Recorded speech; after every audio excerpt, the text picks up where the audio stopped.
The knock came at 9:47 p.m., sharp and insistent through the storm. Adrian Cole opened the door expecting a neighbor needing jumper cables or a lost delivery driver. Instead, he found Vivian Sterling standing in the rain, the untouchable billionaire from across the street, mascara streaking down her face, drenched and shaking. Before he could ask if she was okay, she spoke words that would shatter everything. "I need you to give me a child." This is the story of how a broken single father and a woman who owned half the city built something neither money nor grief could buy. Hit that like button and drop your city in the comments so I can see how far this story travels. Now let me take you back to where it all began. Adrian Cole was 32 years old the first time he truly understood that survival was not the same thing as living. He learned it on a Tuesday morning in March, standing in the cramped kitchen of his rental house with a cup of reheated coffee in one hand and a past-due electric bill in the other. The numbers didn't add up. They hadn't added up in months. The money from his appliance repair business covered rent, groceries, Eli's school supplies, and not much else. Anything beyond that? Car repairs, medical bills, the slow leak in the bathroom ceiling got pushed to next month, and the month after that. He folded the bill and tucked it into the junk drawer where all the other impossible things lived. "Dad?" Eli's voice drifted from the hallway. "Can you help me with my shoes?" Adrian set the coffee down and walked into the living room. His son sat cross-legged on the floor, wrestling with the laces of his sneakers. The left one was fraying at the toe. Adrian made a mental note to check the thrift store on Saturday. "Here, buddy." He knelt beside Eli and tied the laces in quick, practiced loops. "You got everything for school?" "Yep." Eli swung his backpack over one shoulder. It was too big for him, hand-me-down from a neighbor's older kid, and it made him look smaller than he was. 7 years old and already carrying weight that wasn't his. Adrian ruffled his son's hair. "All right, let's get you out the door." They walked together down the narrow hallway, past the peeling wallpaper and the patch of drywall Adrian had fixed himself last summer. The house wasn't much, but it was theirs, or at least it was theirs as long as the rent checks cleared. Outside, the morning was sharp and cold. The sky hung low and gray over the neighborhood, and the wind carried the smell of wet asphalt and exhaust from the highway 2 blocks over. Adrian zipped Eli's jacket up to his chin and watched him climb into the school bus idling at the curb. "Love you, Dad," Eli called from the window. "Love you too, kid." The bus pulled away, and Adrian stood there for a moment longer than necessary, hands shoved deep in his pockets, watching until it disappeared around the corner.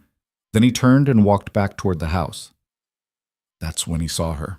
Vivian Sterling was standing on the front steps of her estate across the street, phone pressed to her ear, dressed in a charcoal suit that probably cost more than Adrian made in 3 months. Her hair was pulled back in a sleek ponytail, and even from a distance, she carried herself like someone who had never once doubted that the world would bend to her will. She glanced up briefly, met his eyes for half a second, and looked away. Adrian had lived across from her for nearly 2 years, and in all that time, they had never spoken. Not once. She was a different species, untouchable, unknowable, moving through a life so far removed from his own that they might as well have lived on separate planets. He went inside and got to work. Shuts. Adrian's business was small, unglamorous, and essential. He fixed things. Washing machines, refrigerators, dishwashers, the occasional dryer that someone's uncle had tried to repair with duct tape and optimism. He drove a 15-year-old van with rust along the wheel wells and a magnetic sign on the side that read Cole Appliance Repair. Fast, fair, reliable. It wasn't much, but it kept the lights on. Most of his clients were working-class families like him, people who couldn't afford to replace a busted appliance, who needed it fixed today, not next week. He charged what he could, ate the cost when he had to, and built his reputation one patched-together dryer at a time. By late afternoon, he'd finished 3 service calls and was halfway through diagnosing a temperamental oven in a rental unit on the west side when his phone buzzed. Unknown number. He almost didn't answer. "This is Adrian." "Mr. Cole?" The voice on the other end was clipped, professional, vaguely impatient. "This is Monica Reyes, Miss Sterling's assistant. Miss Sterling would like to speak with you. Are you available this evening?" Adrian blinked. He set down his screwdriver and straightened up. "I'm sorry, who?" "Vivian Sterling. She lives across the street from you." "I know who she is. I'm asking why she wants to talk to me." There was a pause, and Adrian could hear the faint clicking of a keyboard in the background. She didn't provide details. She asked me to arrange a meeting. Are you available at 7 p.m.? Tonight? Yes. Adrian glanced at the oven, half disassembled in front of him. He had another hour of work here, easy. Then he had to pick up Eli from the neighbor's house, make dinner, help with homework. I don't know, he said slowly. Can I ask what this is about? Ms. Sterling will explain when you meet. Right. Adrian rubbed the back of his neck. Look, I'm kind of in the middle of something. Can we do this another time? Ms. Sterling's schedule is extremely tight, Mr. Cole. If tonight doesn't work, it may be several weeks before she has another opening. Adrian almost laughed. Several weeks. Like he was supposed to care about the calendar of a billionaire who probably didn't even know his name until today. But curiosity got the better of him. Fine, he said. 7 o'clock. Where? Your home. She'll come to you. The line went dead before he could respond. But at 6:45 p.m., Adrian was pacing the living room like a man waiting for a performance review he hadn't studied for. He'd cleaned the kitchen, hidden the overdue bills, and bribed Eli with an extra half hour of screen time to stay in his room and keep quiet. The house still looked like what it was, small, worn, held together by stubbornness and spackling paste, but at least it didn't look like a disaster zone. At 6:58, there was a knock at the door. Adrian took a breath, smoothed down his shirt, and opened it. Vivian Sterling stood on his front porch, and she looked nothing like the woman he'd seen that morning. Her suit was gone, replaced by a simple black sweater and jeans, no makeup, hair loose around her shoulders. She looked tired. More than that, she looked raw. Mr. Cole, she said quietly, thank you for seeing me. Just Adrian. He stepped aside. Come in. She walked past him into the living room, and for a moment she just stood there taking in the space. The sagging couch, the coffee table covered in Eli's drawings, the mismatched lamps and the bookshelf held together with wood glue and hope. If she was judging him, she didn't show it. Can I get you anything? Adrian asked. Water? Coffee? No, thank you. She turned to face him, and her expression was unreadable. I'm sure you're wondering why I'm here. Yeah, that crossed my mind. She didn't smile. I need to ask you something, and I need you to hear me out before you say no. Adrian crossed his arms. Okay. Vivian took a breath, and for the first time he saw something crack in her composure. Her hands trembled slightly, and she clasped them together to steady them. I want you to help me have a child. The words landed like a slap. Adrian stared at her. Excuse me? I know how it sounds, she said quickly. I know it's unusual, but I've thought about this for a long time, and I believe you're the right person. The right person, Adrian repeated slowly. For what exactly? To be the father. He laughed. He couldn't help it. It was too absurd, too far outside the realm of anything that made sense. You're serious? Completely. You don't even know me. I know enough. Adrian shook his head, still trying to process. Look, Ms. Sterling, Vivian, I don't know what you think you know about me, but I'm not... This isn't something I can just... He stopped, searching for words that wouldn't come. Why me? She didn't answer right away. Instead, she walked over to the window and looked out at the street, her arms wrapped around herself like she was trying to hold something in. I've been watching you, she said softly, for months. The way you are with your son, the way you show up for him every single day, no matter what. I've seen you walk him to the bus stop in the rain. I've seen you fix his bike on the front lawn. I've seen you read to him on the porch in the evenings. Adrian's chest tightened. That's what parents do. Not all of them. She turned to face him, and her eyes were bright with something Adrian couldn't name. I lost my family, Adrian. My husband and my daughter. They died in a car accident 4 years ago. The air went out of the room. I'm sorry, Adrian said quietly. I didn't know. No one does. I keep it private. She wiped at her eyes with the back of her hand, quick and sharp, like she was angry at herself for crying. I've spent the last 4 years trying to fill the hole they left. I built my company. I made more money than I'll ever need. I filled every minute of every day with meetings and deals and distractions. And none of it worked. Nothing works. Adrian didn't move. He didn't know what to say. I want to be a mother again, Vivian continued, her voice breaking. I need to be. But I don't want to do it alone. And I don't want to do it with someone who sees it as a transaction. I want my child to have a father who will love them the way you love Eli, someone who will show up, someone who won't leave. And you think that's me. I know it is. Adrian sat down heavily on the arm of the couch. His mind was racing, trying to catch up with the impossibility of what she was asking. You want me to what? Donate, co-parent, marry you? I don't know yet, she admitted. I just know I want you involved, fully involved, not as a donor, as a father. That's insane. Maybe. She stepped closer, and her voice dropped to something softer, more desperate. But I'm asking anyway. Adrian looked up at her, and for the first time he saw past the wealth, the power, the carefully constructed image. He saw someone standing in the wreckage of her own life, reaching for something she couldn't buy. He saw someone like him. I have a son, he said finally. I have a life. It's not much, but it's ours. I can't just... I'm not asking you to give up anything, Vivian interrupted. I'm asking you to think about it. That's all. Just think about it. Adrian stood and walked to the window. Across the street, her estate glowed like something out of a magazine. Clean lines, perfect lighting, immaculate and untouchable. It was everything his life wasn't. Why now? He asked. Why me? Why tonight? Because I'm tired of waiting for the perfect moment. There isn't one. And because every day I wait is another day I'm not living.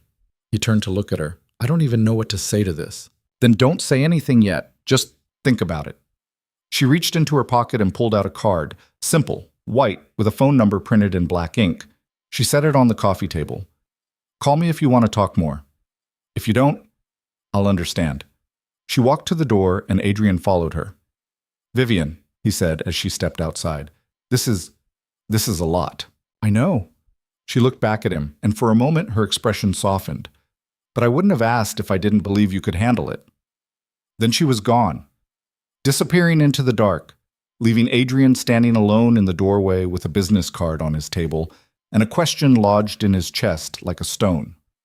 That night, Adrian couldn't sleep. He lay in bed staring at the ceiling, replaying the conversation over and over in his mind. The look on her face, the way her voice broke when she talked about her daughter, the impossible things she was asking him to do. He thought about Eli, asleep down the hall, and the life they'd built together after his wife died.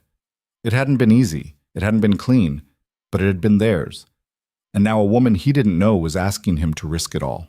He got up, walked to the kitchen, and pulled a beer from the fridge. He sat at the table in the dark, turning the bottle in his hands. What kind of person asks a stranger to give them a child? What kind of person says yes, Shab? 2 days passed before Adrian did anything with the card. He went to work. He picked up Eli from school. He made dinner, helped with homework, read bedtime stories. He kept moving, kept his hands busy, kept the question at bay. But it didn't leave. On Friday night, after Eli was asleep, Adrian sat on the front porch with his phone in his hand, staring at the number Vivian had given him. He didn't call. Instead, he sent a text. Can we talk again? The response came less than a minute later. Tomorrow, 10 a.m. My place, Washington. Vivian's estate was even more intimidating up close. Adrian stood at the gate the next morning, staring up at the sleek modern lines, the floor-to-ceiling windows, the kind of architecture that belonged in design magazines and luxury catalogs. A security camera swiveled silently to track his movement. The gate buzzed and slid open. He walked up the long driveway, past perfectly manicured hedges and a fountain that probably cost more than his van. The front door opened before he reached it. Vivian stood in the doorway, dressed casually, again, gray sweater, dark jeans, barefoot. She looked more human than she had any right to. Come in, she said. Inside, the house was exactly what he expected. Marble floors, minimalist furniture, art on the walls that Adrian didn't recognize but assumed was expensive. Everything clean, everything perfect, everything empty. She led him to a sitting room overlooking the backyard where 2 chairs faced each other across a low glass table. Coffee? She offered. Sure. She poured from a French press and handed him a cup. The silence stretched between them, awkward and heavy. You wanted to talk, Vivian said finally. Adrian nodded.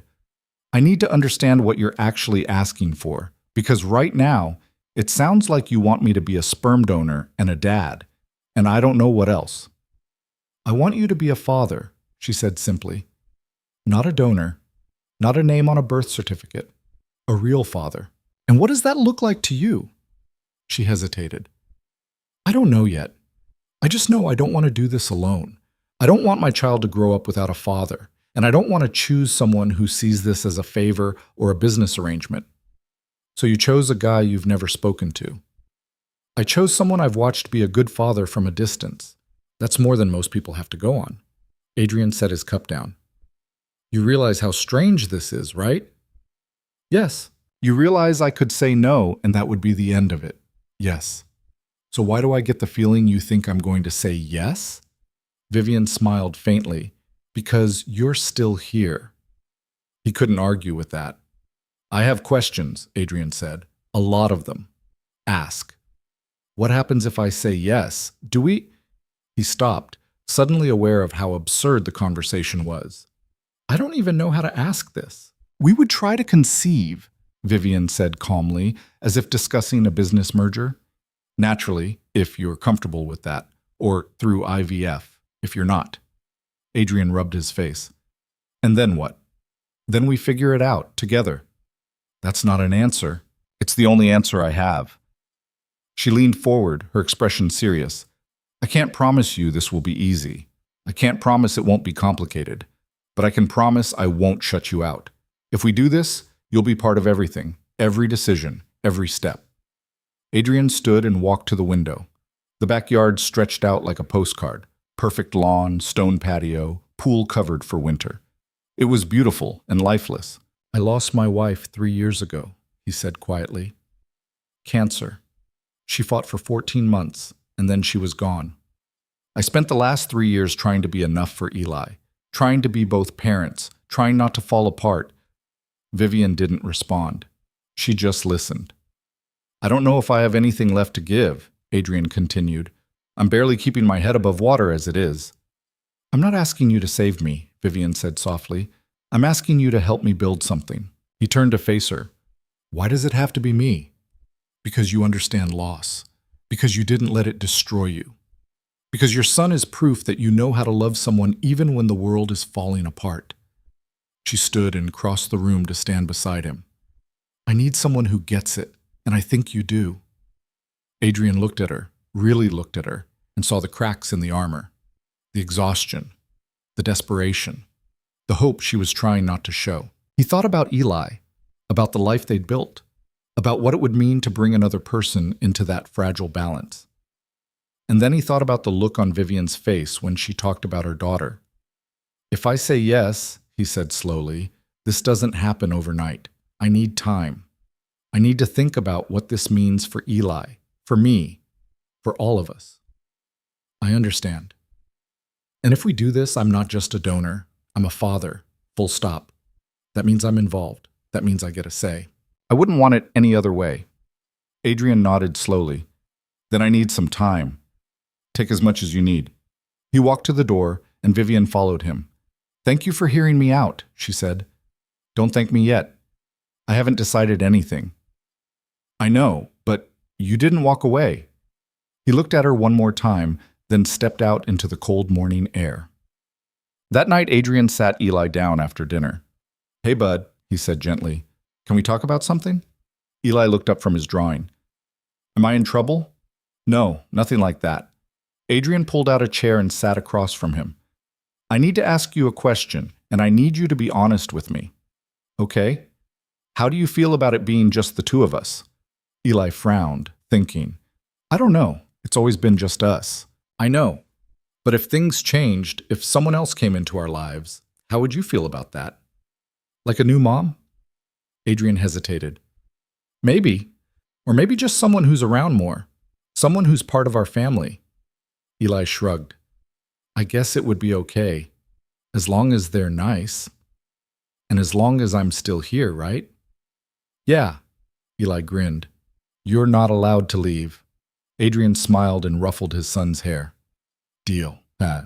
A week later, Adrian called Vivian. I'm not saying yes yet, he told her, But I'm not saying no either. I want to keep talking. Figure out what this would actually look like. I can work with that, Vivian said, and he could hear the relief in her voice. Good, because I have about 1,000 more questions. Then let's start with one. Adrian thought for a moment. What are you most afraid of? There was a long pause. That I'll fail again, Vivian said finally. That I'll get what I want and it still won't be enough. Yeah, Adrian said quietly. I get that. And somewhere, in the space between loss and hope, something fragile and impossible began to take root. The conversation started small. Adrian would stop by Vivian's house after work, usually around 7, after Eli had eaten dinner and settled into homework or a movie. At first, the visits felt formal, almost clinical. Two people negotiating the terms of something neither of them fully understood. They sat across from each other in that sterile sitting room, asking careful questions, dancing around the enormity of what they were considering. But slowly, something shifted. It happened the night Vivian asked him about his wife. You don't have to talk about it if you don't want to, she said, but I'd like to know what she was like. Adrian had been staring into his coffee cup, and the question caught him off guard. No one asked about Rachel anymore. People assumed grief had an expiration date, that after 3 years you were supposed to have moved on. She was stubborn, he said finally. Smart as hell. Funny in this dry, sarcastic way that caught you off guard. She worked as a nurse, and she loved it. Loved taking care of people. He paused, the memories surfacing like stones he'd buried too shallow. When she got sick, she kept working almost until the end. Said sitting around waiting to die wasn't living. She sounds incredible. She was. Adrian set the cup down. And she was terrified, the whole time. She just didn't let anyone see it. Vivian looked at him, and her expression was softer than he'd ever seen it. You were with her? At the end? Yeah, Eli too. He was only 4, but she wanted him there. She said she didn't want him to be afraid of death. Adrian's voice cracked slightly. I don't know if that was the right call. He still has nightmares sometimes. I'm sorry. Don't be. We had 14 extra months because of the treatment. 14 months we wouldn't have had otherwise. I got to say everything I needed to say. A lot of people don't get that. Vivian was quiet for a long moment. Then she said, I didn't get that. Adrian looked up. The accident was instant, she continued, her voice flat, like she was reading from a script she'd memorized. David was driving. Emma was in the back seat. A truck ran a red light and hit them on the driver's side. They were both gone before the ambulance arrived. How old was she? Your daughter? 5. Vivian's hands tightened around her own cup. She was going to start kindergarten that fall. She was excited about it. She'd picked out a backpack with butterflies on it. Her voice wavered. I wasn't in the car. I was at a board meeting. I got the call in the middle of a presentation about quarterly projections. Adrian didn't say anything. There was nothing to say. I kept working, Vivian said. For months, I just kept working. I thought if I stayed busy enough, I wouldn't have to feel it. And it worked, for a while. But then I'd come home to this house, and it was so quiet. Too quiet. And I realized I'd built this entire life, and none of it mattered. So you decided you wanted a child. I decided I wanted to matter again. To someone. She looked at him, and her eyes were bright with unshed tears. I don't know if that makes sense. It does, Adrian said quietly. It really does. That was the night the formalities started to crack. After that, the conversations became less transactional and more human. Vivian started asking about Eli, not in a vague, polite way, but with genuine curiosity. What did he like to do? What made him laugh? What scared him? Adrian found himself talking about his son in ways he hadn't in years, sharing the small, ordinary moments that made up their life. Eli's obsession with dinosaurs, the way he arranged his toys in precise rows before bed, the questions he asked that Adrian didn't know how to answer. And Vivian listened. Really listened. Not like someone gathering information, but like someone who actually cared. One night, Adrian brought Eli with him. It wasn't planned. The neighbor who usually watched Eli in the evenings had called in sick, and Adrian didn't have a backup. He almost canceled, but Vivian had texted him earlier that day saying she had something she wanted to show him, and he was curious enough to take the risk. Is this okay?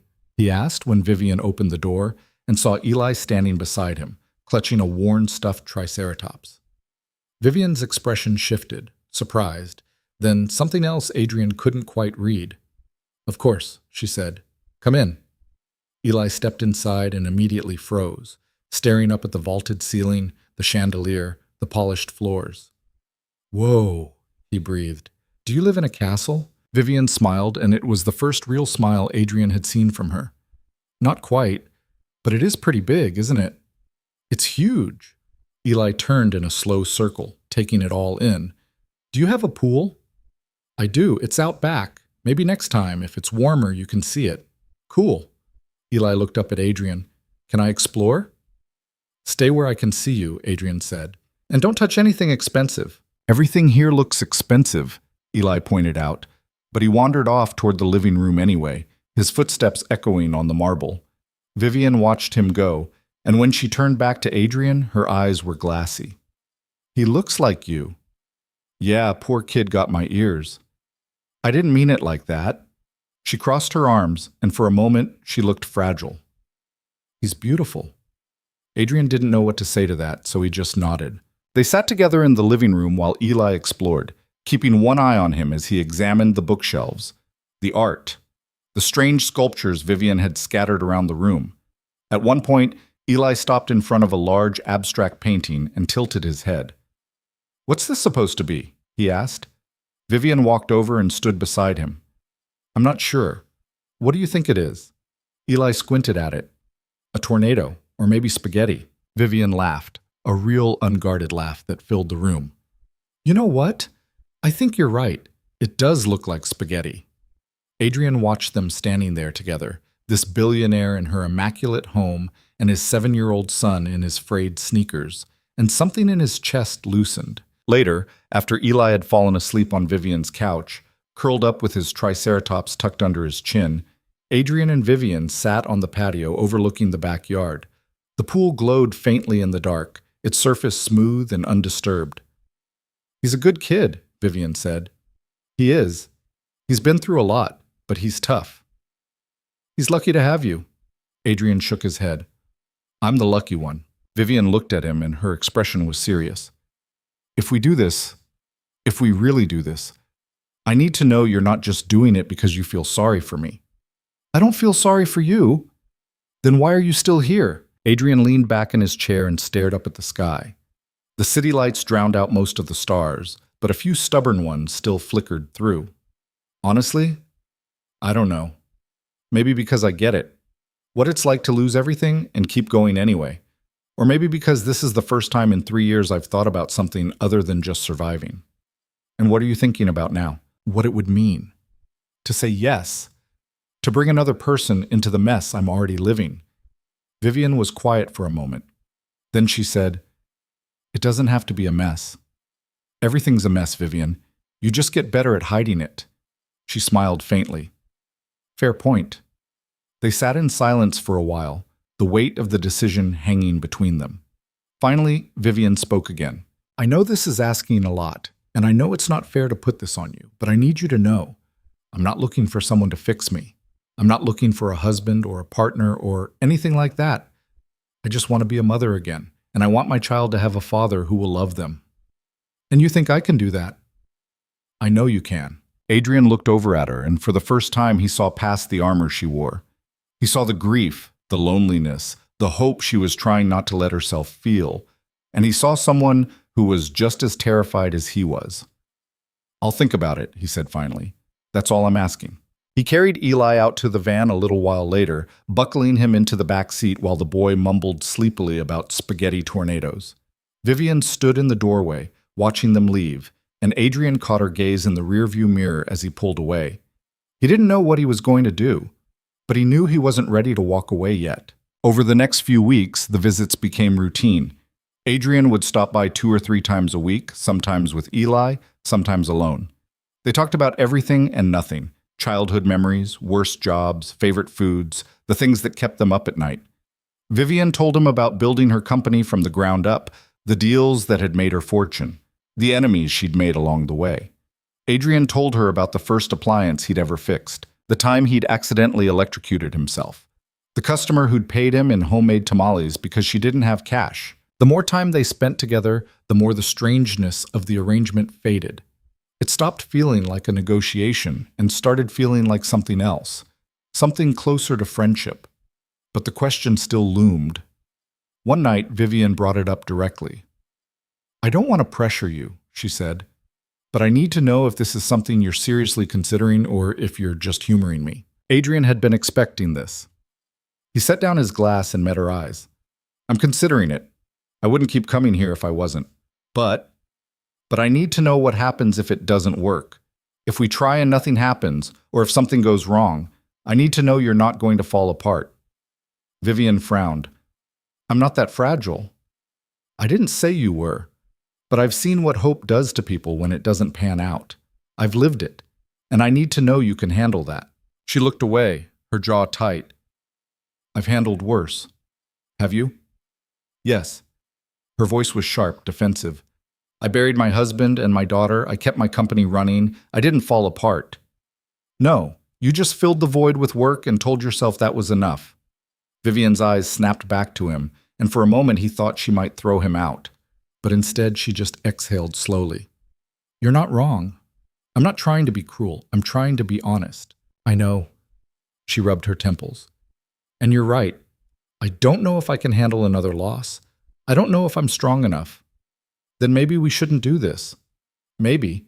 She looked at him, and her expression was raw. "But I have to try.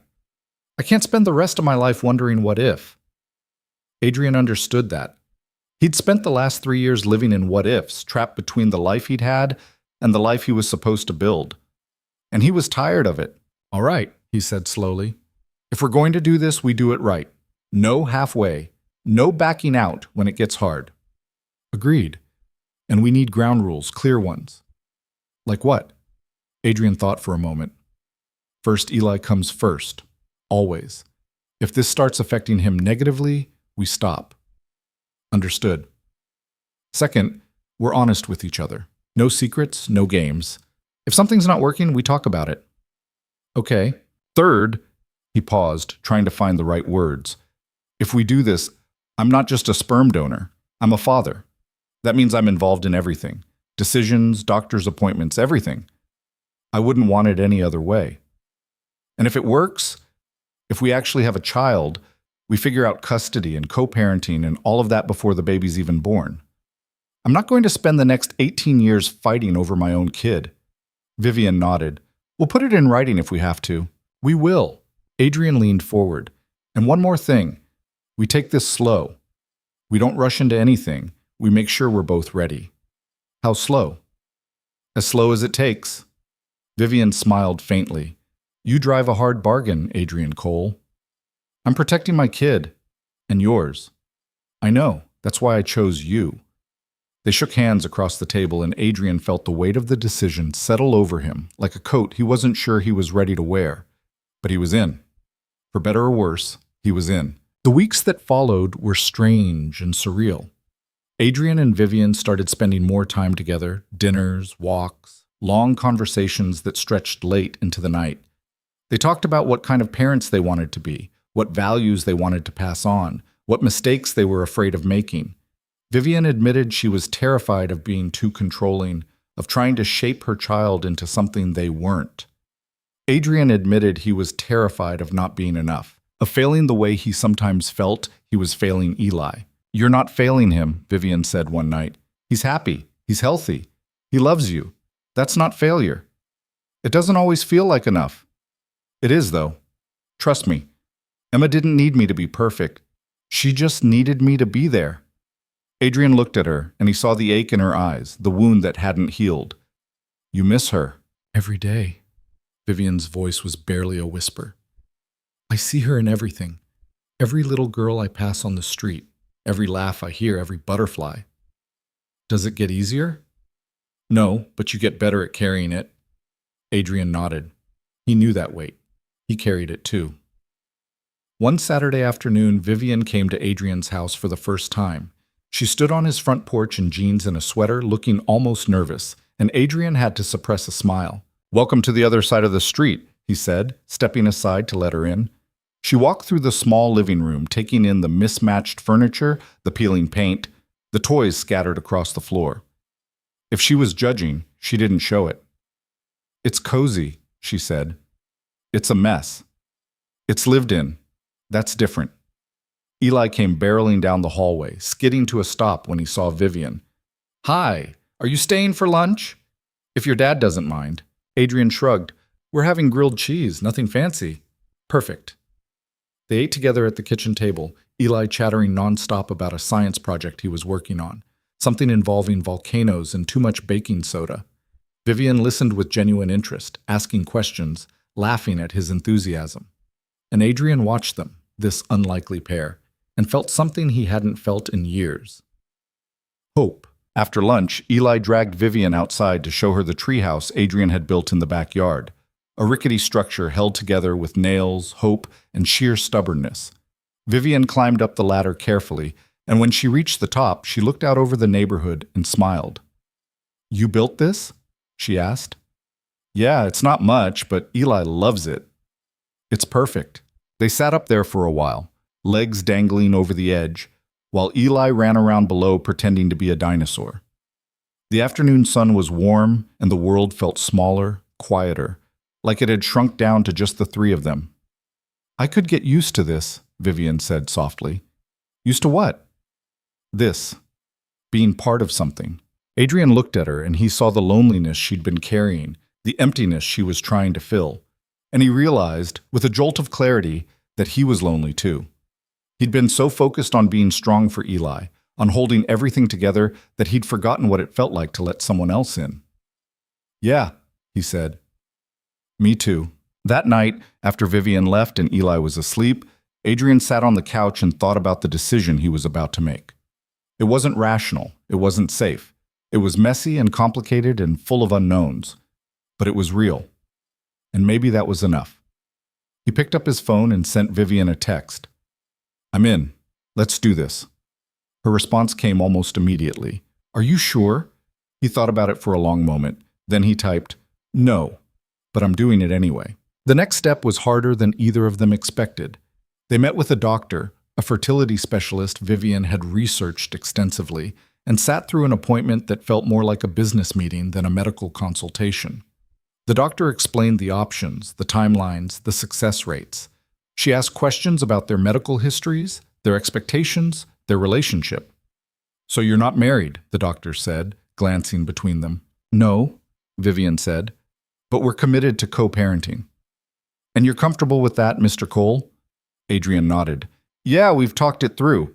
The doctor made a note. All right. Well, there are a few routes we can take. IVF is the most controlled option, but it's also the most invasive.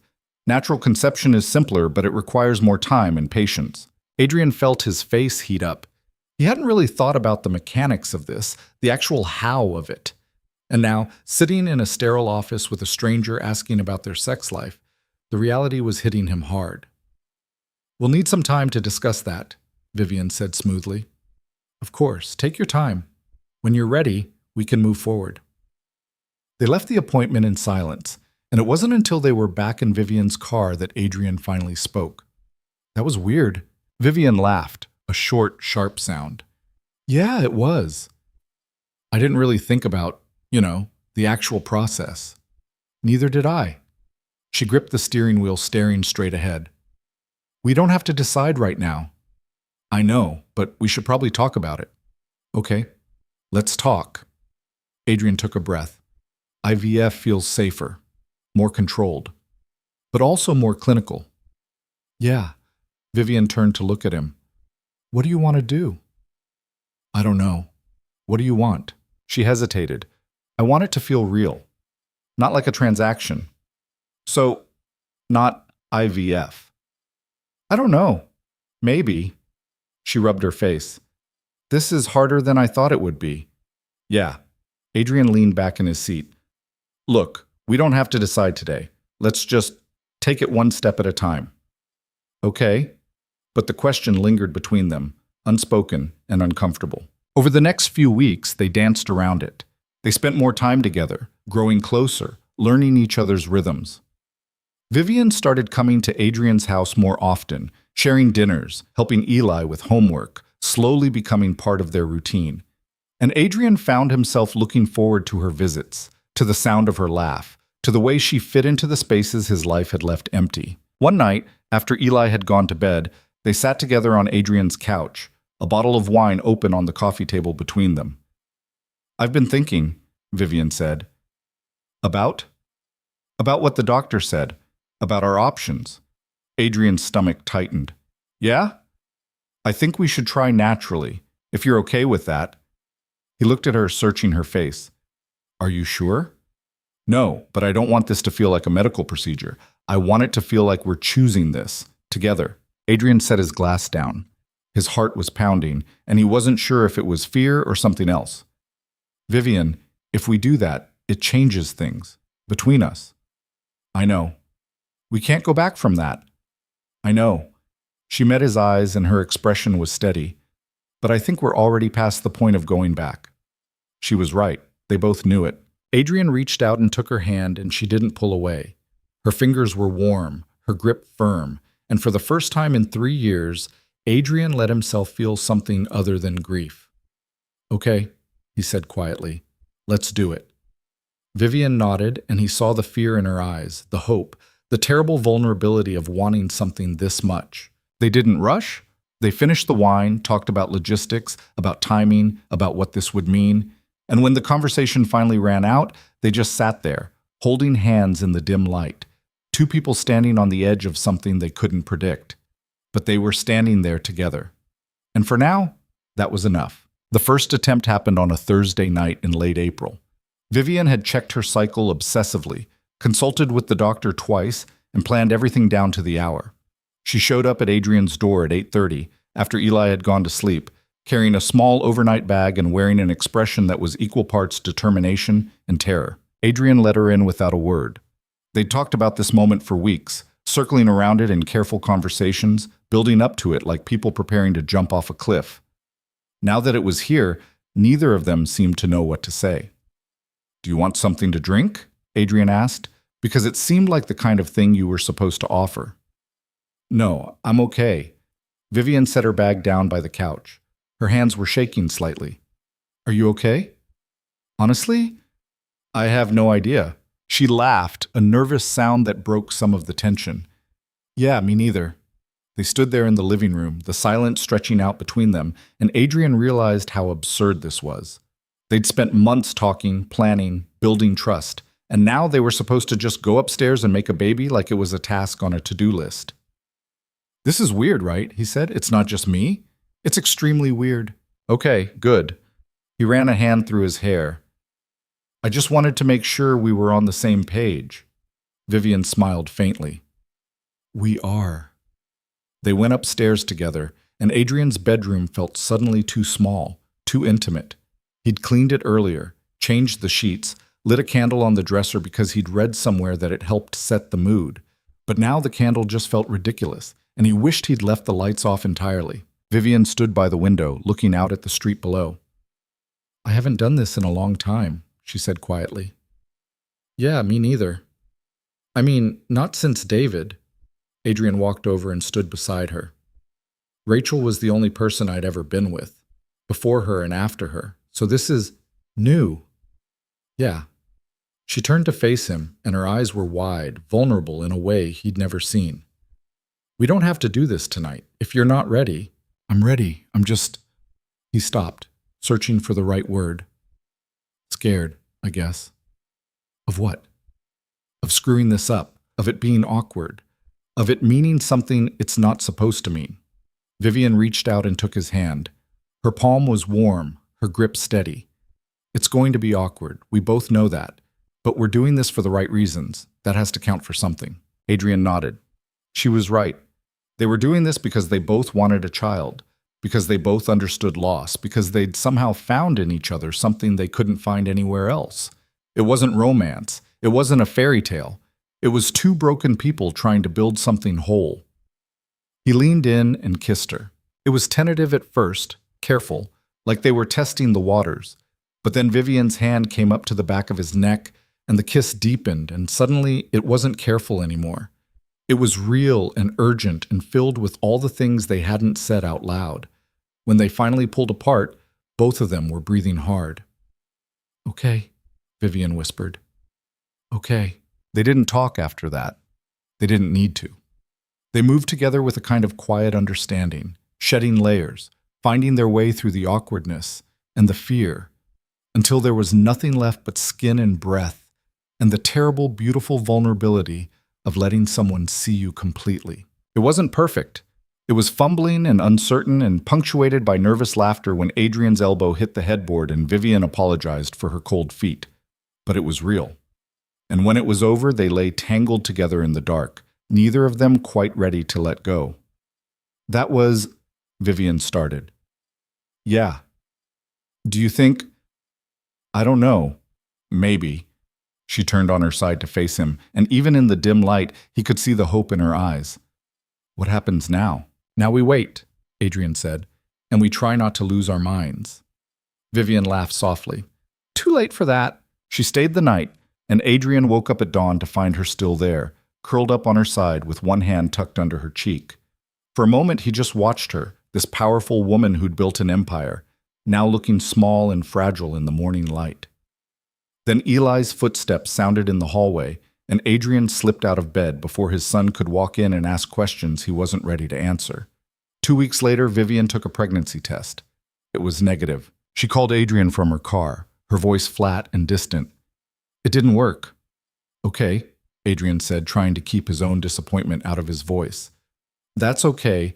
The doctor said it might take a few tries. I know. I thought maybe. I know. There was a long silence on the other end of the line. Then Vivian said, I need some time to process. Take all the time you need. She didn't call for 3 days. When she finally did, her voice was steadier, more controlled. I'm sorry. I shouldn't have shut you out like that. You didn't shut me out. You needed space. Still, we said we'd be honest with each other, and I wasn't. What weren't you honest about? Vivian hesitated. I was afraid that if it didn't work the first time, it meant it wasn't going to work at all, that I was being punished for wanting this too much. Adrian closed his eyes. He understood that fear more than he wanted to admit. You're not being punished. Sometimes things just take time. Do you still want to try? Do you? Yes, but I need to know you're still in this, that you're not just doing it because you feel obligated. I'm in this, Adrian said firmly. I'm not going anywhere. They tried again the following month, and the month after that. Each time the process became a little less awkward, a little more natural. They stopped treating it like a clinical procedure and started treating it like what it was, two people trying to create something together. They had dinner first, talked about their days, laughed at stupid jokes. And when they went upstairs, it felt less like an obligation and more like a choice they were making together. But each month ended the same way. A negative test, a quiet phone call, a shared disappointment that neither of them knew how to articulate. By the 4th month, the weight of it was starting to show. Vivian became quieter, more withdrawn. She still came to Adrian's house, still spent time with Eli, but there was a distance in her eyes that hadn't been there before. And Adrian could feel his own hope starting to fray at the edges, the what-ifs creeping in late at night when he couldn't sleep. One evening, after another failed attempt, they sat together on Adrian's porch, watching the sunset over the neighborhood. Eli was inside watching a movie, and the world felt heavy and still. I don't know how much more of this I can take, Vivian said quietly. Adrian looked at her. What are you saying? I'm saying I'm tired. I'm tired of hoping and failing. I'm tired of feeling like my body is broken. I'm just tired. We can stop, if that's what you want. I don't know what I want. She wrapped her arms around herself, and Adrian saw the cracks forming in the armor she'd built. I thought I was strong enough for this, but every month that goes by, every negative test, it just feels like the universe is telling me I don't deserve this. That's not true, isn't it? I already had a child. I already had a family. Maybe I don't get to have it twice. Adrian reached out and took her hand. Hey, look at me. She turned and her eyes were wet with unshed tears. You deserve this, Adrian said firmly. You deserve to be happy. You deserve to be a mother again. And if it doesn't happen, it's not because you did something wrong or because you're being punished. Sometimes life is just cruel and random and unfair. I know that. I do. But it doesn't make it hurt less. No, it doesn't. He squeezed her hand. But we're in this together. And if you want to keep trying, we keep trying. And if you want to stop, we stop. But whatever we do it together. Vivian wiped at her eyes with her free hand. I don't want to stop. I need to know it's going to be okay if it doesn't work. It will be, I promise.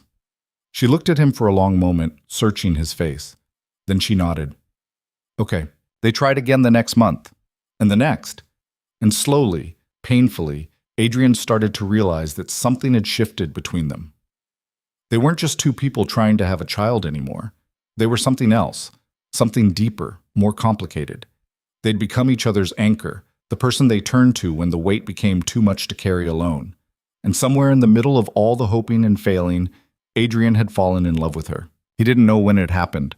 Maybe it was the night she'd shown up at his door in the rain. Maybe it was the first time she'd made Eli laugh. Maybe it was the 100th conversation they'd had about grief and loss and the terrible courage it took to keep living. He didn't know. All he knew was that when he looked at her now, he didn't just see a partner in this impossible arrangement. He saw someone he wanted to protect, to comfort, to wake up beside every morning. And that terrified him, because this wasn't supposed to be about love. It was supposed to be about creating a child, building a family, healing old wounds. Love complicated everything. It made the stakes higher, the risks greater. It turned a manageable arrangement into something that could destroy them both if it fell apart. He didn't tell her. He couldn't.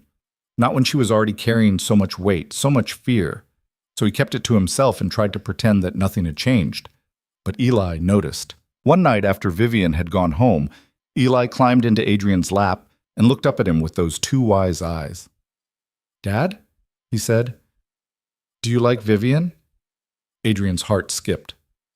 "Of course I like her. She's our friend." "No, I mean, do you like her?"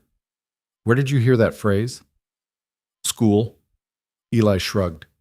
"Some of the kids talk about their parents dating. Are you and Vivian dating?" Adrian took a breath. He'd been dreading this conversation, but he should have known it was coming. Eli was too smart to miss what was happening right in front of him. "It's complicated," he said finally. "That's what adults say when they don't want to explain." "Okay, fair point." Adrian shifted Eli in his lap so they were facing each other. "Vivian and I are trying to have a baby together. A brother or sister for you." Eli's eyes widened. "Really?" "Yeah, but it's taking a while, and it might not happen, so we're not telling people yet." "But if it does happen, will Vivian be my mom?" "No. Your mom will always be your mom. Vivian would be, He paused, searching for the right word. "She'd be family, someone who cares about you, someone who's part of our lives." Eli thought about this for a moment. "Would she live here?" "I don't know yet. We haven't figured all that out. I think she should live here. She's nice, and she's funny, and she doesn't treat me like a baby." Adrian smiled despite himself. "Yeah, she is pretty great, isn't she? Do you love her?" The question hit Adrian like a punch to the chest. He looked down at his son, at those earnest eyes waiting for an answer, and he knew he couldn't lie. "Yeah," he said quietly. "I think I do." "Then you should tell her." "It's not that simple, Bud." "Why not?" "Because sometimes people don't feel the same way. And if I tell her and she doesn't feel the same, it could make things weird between us." Eli frowned. "But what if she does feel the same and you don't tell her? Then you're both just sad and alone." Adrian stared at his son, floored by the simple wisdom of it. "When did you get so smart?" "I've always been smart. You just don't listen." Adrian laughed and pulled Eli into a hug. "You're right. I should tell her." "Good. Can I stay up late tonight?" "Nice try. Bed, now." Eli groaned but climbed off Adrian's lap and headed toward his room. At the doorway, he turned back. "Dad?" "Yeah?" "I hope it works, the baby thing. I think it would be cool to have a little brother or sister." Adrian's throat tightened. "Me too, kid." The next month, everything changed. It started with Vivian calling Adrian at work, her voice shaking. "I'm late." Adrian nearly dropped the wrench he was holding. "What?" "My period. I'm 5 days late." His heart started pounding. "Have you taken a test?" "Not yet. I'm too scared." Okay. Do you want me to come over?" "No, I need to do this alone." But I wanted you to know. Vivian, whatever it says, we're okay. You know that, right? There was a long pause. Then, yeah, I know. She hung up, and Adrian spent the rest of the day in a state of barely controlled panic. He messed up 2 repairs, forgot to charge a customer, and nearly rear-ended someone at a stoplight because he was too distracted to notice it had turned red. By the time he got home, his phone had 3 missed calls from Vivian. He called her back immediately. Hey, are you... It's positive. Her voice was barely a whisper. Adrian, it's positive. The world tilted. Are you sure? I took 3 tests. They're all positive. Adrian sat down heavily on the couch, his legs suddenly unable to hold him. We're having a baby. We're having a baby. Vivian laughed, and it was the sound of disbelief and joy and terror all at once. Can't believe it. I can't. Adrian, what if something goes wrong? Nothing's going to go wrong. You don't know that. You're right, I don't. But we're going to take this one day at a time, and we're going to get through it, together. Can you come over? I know it's late, but I don't want to be alone. I'll be there in 10 minutes. He grabbed his keys, told Eli to stay put and lock the door, and drove across the street like a man fleeing a fire. Vivian opened the door before he could knock, and the moment he saw her face, tear-streaked and radiant and terrified, he pulled her into his arms. She clung to him, shaking, and he held her until the trembling stopped. I'm so scared, she whispered against his chest. I know, me too. What if I lose this one too? You won't. You can't promise that. No, but I can promise I'll be here, no matter what happens. She pulled back and looked up at him, and her eyes searched his face like she was trying to memorize it. Why are you doing this? Really? Because I care about you. Because I want this to work. Because... He stopped, the words catching in his throat. Because what? He took a breath. Eli's voice echoed in his head. You should tell her, because I love you, Adrian said. I didn't mean to. I wasn't planning on it. But I do. I love you, Vivian. Her expression shifted, surprise, then something else he couldn't read. Adrian, you don't have to say it back. I just needed you to know. No, it's not. She shook her head, and tears spilled down her cheeks. I love you too. I've been trying not to because I was so scared of complicating this, but I can't help it. I love you. Adrian kissed her then, and it wasn't like the other times. It wasn't careful or tentative or driven by the goal of creating a child. It was raw and desperate, and full of all the things they'd been holding back. When they finally broke apart, both of them were crying. What do we do now? Vivian asked. I don't know, but we'll figure it out. Together? Together. They spent the rest of the night talking, planning, dreaming out loud about the future. Vivian made an appointment with her doctor for the following week. Adrian started researching cribs and car seats and all the things he'd forgotten from when Eli was a baby. And for the first time in months, the fear gave way to something that felt dangerously close to happiness. But happiness, Adrian had learned, was a fragile thing. The first ultrasound confirmed the pregnancy. Vivian was 6 weeks along, and the baby's heartbeat was strong and steady. Adrian sat beside her in the exam room, holding her hand, staring at the grainy image on the screen and trying to process the fact that this was real. Everything looks good, the doctor said, smiling. But I want to see you back in 2 weeks for a follow-up. Is something wrong? Vivian asked, her voice tight. No, nothing like that. It's just standard procedure for high-risk pregnancies. High risk? You're over 30, and this is your second pregnancy after a significant gap. It's nothing to worry about, but we like to monitor things closely. Vivian nodded, but Adrian could see the fear creeping back into her eyes. The 2 weeks that followed were the longest of Adrian's life. Vivian became obsessive, reading every pregnancy book she could find, tracking every symptom, calling the doctor at the slightest twinge. Adrian tried to reassure her, but he was terrified too. They'd come so far, risked so much.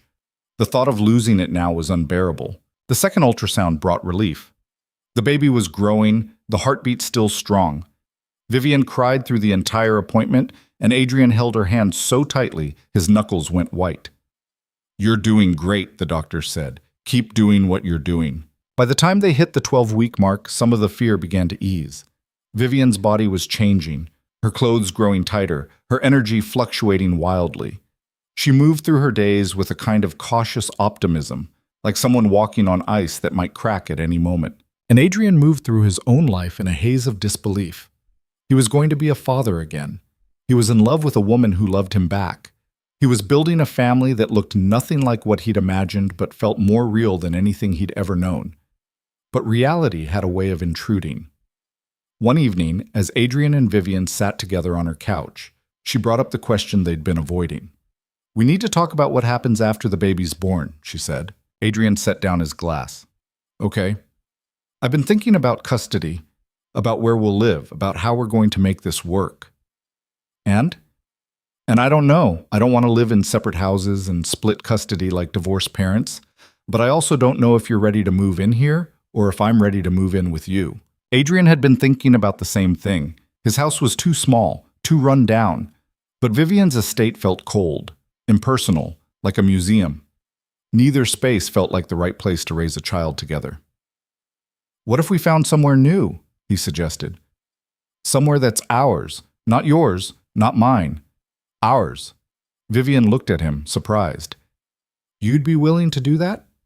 "Yeah, I mean, it's not like I'm attached to my rental, and this place, no offense, doesn't exactly scream family home." She smiled faintly. "No, it doesn't."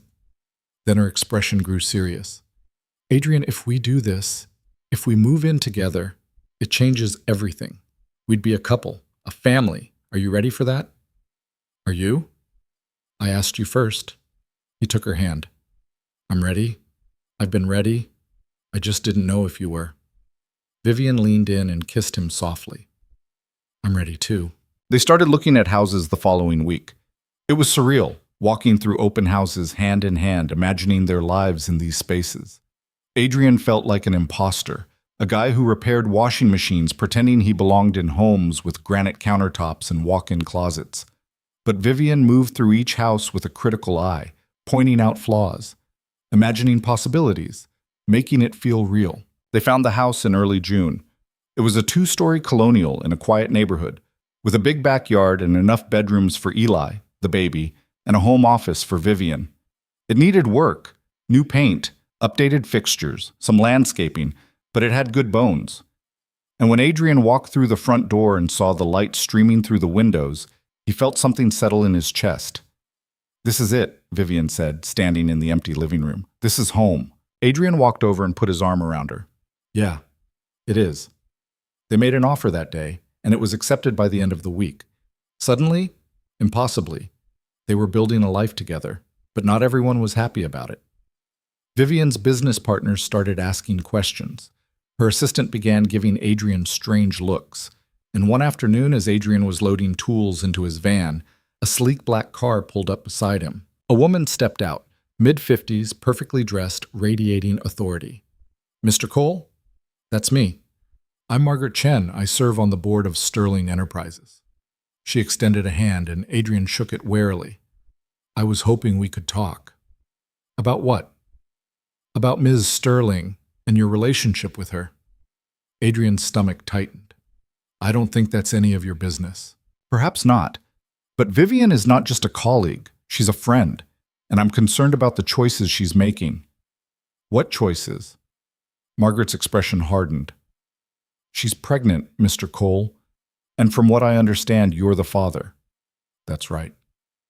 "And you expect me to believe this is a legitimate relationship? Not some kind of arrangement?" Adrian felt anger rise in his chest. "What Vivian and I have is between us. It's not up for debate." "I think you're taking advantage of her. She's vulnerable, grieving, and you saw an opportunity." "You don't know what you're talking about." "Don't I? You're a handyman living paycheck to paycheck. She's a billionaire. The math isn't hard." Adrian stepped closer, his voice low and dangerous. "I don't want Vivian's money. I never did. I want her and our child. And if you have a problem with that, take it up with her, not me." Margaret studied him for a long moment. Then she nodded slowly. "Very well. But know this, Mr. Cole. If you hurt her, you'll have more than just me to answer to." She got back in her car and drove away, leaving Adrian standing there shaking with adrenaline. That night, he told Vivian about the encounter. She was furious. "She had no right," Vivian said, pacing the living room. "No right to question you, to question us." She's worried about you, I get it. I don't care. This is my life, my choice. I know, but she's not wrong about the optics. People are going to talk. Vivian stopped pacing and looked at him. Do you care what people think? No, but I care about you, and I don't want you to lose everything because of me. I'm not losing anything. I'm gaining everything. She crossed the room and took his hands. Adrian, I don't care what Margaret thinks. I don't care what anyone thinks. You and Eli and this baby, you're my family now. That's all that matters. Adrian pulled her close, and she rested her head against his chest. I love you, he said. I love you too. And for the first time in a long time, Adrian believed that maybe, just maybe, everything was going to be okay. The pregnancy progressed through summer like a slow-building storm, beautiful and terrifying in equal measure. Vivian's body changed in ways that fascinated and frightened her. Her stomach rounded gradually, pushing against her tailored clothes until she gave up and bought maternity wear that she hated on principle. She got nauseous at strange times, craved food she'd never liked before, and cried at commercials. Adrian watched it all with a mixture of awe and helplessness, trying to support her through the discomfort while managing his own rising anxiety. They moved into the new house in July, a chaotic week of boxes and furniture, and Eli running through empty rooms claiming territories. Adrian took time off from work to handle the move, and Vivian hired movers for the heavy lifting, though she insisted on unpacking her own things because she needed to feel useful. They argued about it twice before Adrian gave up and let her do what she wanted. The house transformed slowly from empty shell to actual home. Adrian set up Eli's room first, making sure his son had a familiar space in the midst of all the change. Then came the nursery, which Vivian approached with the intensity of a military campaign. She spent hours researching cribs, changing tables, rocking chairs, debating paint colors with a seriousness that would have been funny if Adrian hadn't seen the fear underneath it. What if something goes wrong? She asked one evening, standing in the doorway of the half-finished nursery. What if we do all this and then... We're not going to think like that, Adrian said firmly, coming up behind her and wrapping his arms around her expanding waist. We're going to finish this room, and we're going to bring our daughter home, and she's going to be fine. You don't know that. No, but I'm choosing to believe it anyway. Vivian leaned back against him, her hands resting on top of his. When did you get so optimistic? I'm not optimistic. I'm just tired of being scared all the time. She turned in his arms to face him. Are you scared? Terrified. Every single day. Then how do you keep going? Adrian touched her face gently. Because the alternative is giving up. And I'm not doing that. Not now. Not ever. She kissed him then, soft and slow, and for a moment the fear receded enough that they could breathe. But the fear never went away completely. It lived in every doctor's appointment, every ultrasound, every milestone that passed without incident but carried the weight of what could go wrong. Vivian became obsessive about tracking everything, her weight, her blood pressure, the baby's movements. She kept a journal by the bed and wrote down every kick, every flutter, like she could keep the pregnancy safe through sheer documentation. Adrian tried to stay calm, but his own anxiety manifested in different ways. He threw himself into preparing the house, fixing every small problem he could find, as if making the space perfect would somehow protect them from disaster. He repaired loose floorboards, repainted walls, installed new light fixtures, worked until his hands were raw and his back ached. Eli helped sometimes, handing him tools and asking questions about the baby that Adrian didn't always know how to answer. Is she going to look like me? Eli asked one Saturday afternoon as they assembled the crib together. Maybe. She might have your nose. I hope not. My nose is weird. Your nose is perfect, Adrian said, ruffling his son's hair. Just like the rest of you. Eli grinned. What if she doesn't like me? She's going to love you. You're her big brother. But what if she cries all the time? Max's baby sister cries constantly. He says it's super annoying. Yeah, she probably will cry a lot. Babies do that. But we'll figure it out. And Vivian's going to live here forever now, right? She's not going to leave? The question caught Adrian off guard. He set down the screwdriver and looked at his son. What makes you think she'd leave? Eli shrugged, suddenly fascinated by the instruction manual. I don't know. Sometimes people leave. Adrian's chest tightened. Eli had been so young when Rachel died, but the loss had marked him in ways Adrian was still discovering. Vivian's not going anywhere. She's part of our family now. You promise? I promise. Eli nodded, satisfied, and went back to sorting screws. But Adrian sat there for a long moment, staring at the half-assembled crib, and wondered if he had any right to make promises about the future. By August, Vivian was 6 months pregnant and visibly showing. She'd cut back her hours at work, delegating more to her team, though she still insisted on attending board meetings and reviewing major decisions. Margaret Chen had backed off after Vivian tore into her over the phone, but the rest of the board watched Adrian with thinly veiled suspicion whenever he showed up at company events. "They think I'm using you," Adrian said after one particularly uncomfortable fundraiser where he'd spent 2 hours being sized up by billionaires in tuxedos. "I know what they think. I don't care." "You should care. These are your colleagues, your friends." Vivian laughed bitterly. "They're not my friends. They're people I do business with. There's a difference." "Still, I don't want to make your life harder." "You're not making it harder. You're making it bearable." She took his hand. "Before you, I was just going through the motions. Now I have something to look forward to. That's worth more than their approval." Adrian wanted to believe her, but he couldn't shake the feeling that he was walking through a world he didn't belong in. He was an appliance repairman dating a billionaire. It sounded like the setup to a bad joke.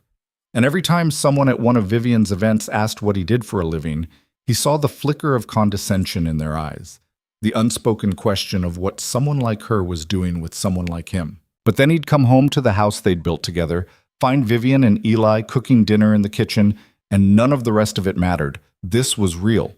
This was his. The anatomy scan at 20 weeks confirmed what they'd suspected. They were having a girl. Vivian cried through the entire appointment, and Adrian held her hand while the technician showed them images of tiny fingers, tiny toes, a perfect little face. They decided to name her Emma, after Vivian's daughter. Adrian had worried it might be too painful, but Vivian insisted. "I want to honor her," she said. "I want this Emma to know about the sister who came before her. I don't want to pretend that part of my life didn't happen." "Are you sure?" "I'm sure. Emma wasn't just my past. She's part of who I am. And this baby deserves to know that." Adrian understood. Rachel was part of who he was too, woven into every decision he made, every fear he carried. You didn't erase the people you'd lost. You carried them with you. They told Eli about the name that evening over dinner. He thought about it for a minute, then nodded seriously. "That's a good name," he said. "Emma. I like it." "You're okay with it?" Vivian asked. "Yeah. I think it's cool that she's named after someone important." Vivian's eyes welled up, and she reached across the table to squeeze Eli's hand. "Thank you, sweetheart." Eli squirmed, uncomfortable with the emotion, but he squeezed back. As the pregnancy progressed, the dynamic in the house shifted. Eli became fiercely protective of Vivian, insisting she sit down when she looked tired, bringing her water without being asked, talking to her stomach when he thought no one was watching. Adrian would find him in the nursery sometimes, arranging stuffed animals or reading picture books out loud to prepare. "You're going to be a great big brother," Adrian told him one night. "I'm practicing. I want to be ready." "You're already ready, kid." But Adrian wasn't sure he was ready himself. The closer they got to Emma's due date, the more real it became, and the more the memories of Eli's birth surfaced. Rachel had labored for 18 hours, exhausted and in pain, and Adrian had felt so helpless watching her suffer. He'd promised himself he'd be stronger this time, more present, but the fear was already building. Vivian sensed it. She always did. "Talk to me," she said one night as they lay in bed, her head on his chest, his hand resting on her stomach, feeling Emma kick. "About what?" "About whatever's keeping you up at night. You've been tossing and turning for an hour." Adrian sighed. "I keep thinking about when Eli was born. How scared I was. How Rachel almost didn't make it because of complications. What if that happens again?" "It won't." "You don't know that." "No, but I'm healthy. The baby's healthy. The doctors aren't worried." The doctors weren't worried with Rachel either, until they were. Vivian rolled over to face him. "Adrian, I can't promise you nothing will go wrong, but I can promise I'm going to fight like hell to be okay. For you, for Emma, for Eli. I'm not going anywhere." "That's what Rachel said." The words came out harsher than he intended, and Vivian flinched. Adrian immediately regretted it. "I'm sorry," he said. "That wasn't fair." "No, you're right. I can't promise. None of us can." She took his hand. But I need you to trust me. Trust us. Can you do that? Adrian looked at her, this woman who'd crashed into his life and turned everything upside down. And he realized he didn't have a choice. He'd already given her his heart. The only thing left to do was trust her with it. Yeah, he said quietly. I can do that. September arrived with cooler weather and growing urgency. Vivian was 8 months pregnant, uncomfortable and impatient, counting down the days until Emma's arrival. She'd officially stepped back from work, handing day-to-day operations to her executive team, though she still took calls and reviewed reports from home. Adrian could see the restlessness in her, the need to be doing something, controlling something, when her body felt increasingly out of her control. I hate this, she said one afternoon, struggling to get up from the couch. I hate feeling useless. You're not useless. You're growing a human. I'm huge and exhausted, and I can't see my own feet. Adrian walked over and helped her to her feet. You're beautiful. You're legally required to say that. We're not married. I'm not legally required to do anything. He kissed her forehead. You're beautiful and you're strong and you're doing an amazing job. I'm terrified. I know, me too. She looked up at him and her eyes were wet. What if I'm not good at this? What if I can't do it? You're going to be great. You don't know that. Yes, I do. I've watched you with Eli. I've seen how much you care. You're already a mother, Vivian. You've always been one. She buried her face in his chest, and he held her while she cried. It was getting harder for both of them, the waiting, the not knowing. But they held on to each other and kept moving forward. 2 weeks before Emma's due date, Vivian started having contractions. They were irregular at first, coming and going, and the doctor said it was probably Braxton Hicks.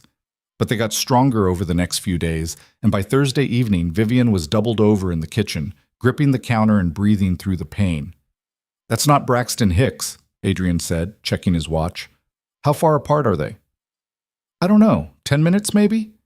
We need to go to the hospital. It's too early. She's not supposed to come for another 2 weeks. Babies don't follow schedules, Vivian. We need to go. Now.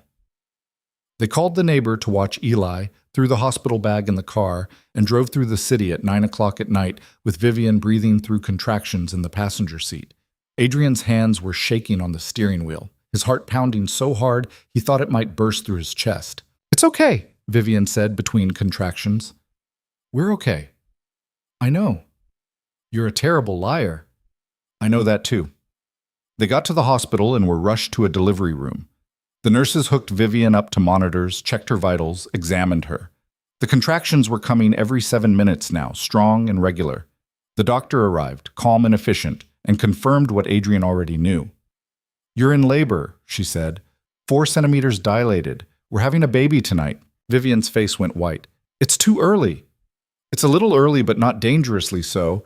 Babies born at 38 weeks do just fine. We'll monitor you both closely, but I'm not worried. But what if...